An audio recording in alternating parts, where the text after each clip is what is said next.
Il tutto nasce nel 1818, quando Antonio Canova lasciò questo studio al suo allievo prediletto, vincitore di un concorso canoviano, Adamo Tadolini. Tadolini fu il capostipite di 4 generazioni di scultori, Adamo, Scipione, Giulio ed Enrico, ed hanno sempre vissuto e lavorato in questo posto.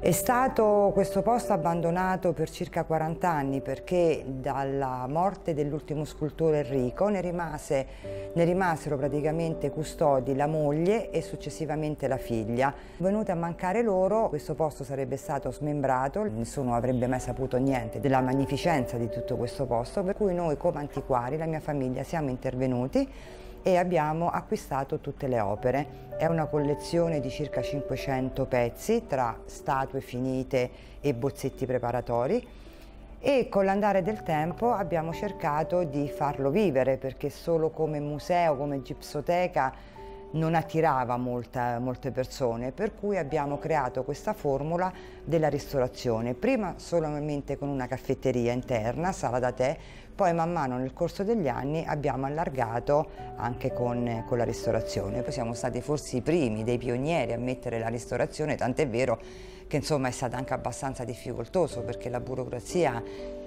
non è che ci abbia molto agevolato, però eravamo convinti di questo e siamo andati per la nostra strada.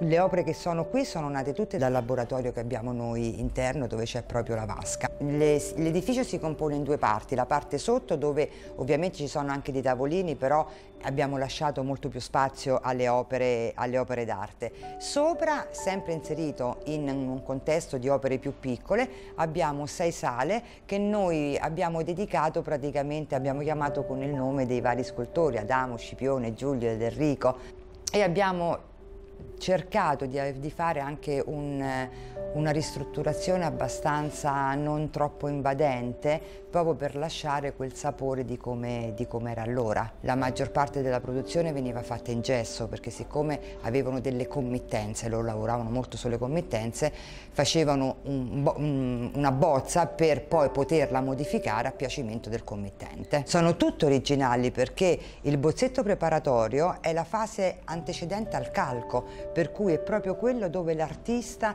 mette proprio tutto la sua opera.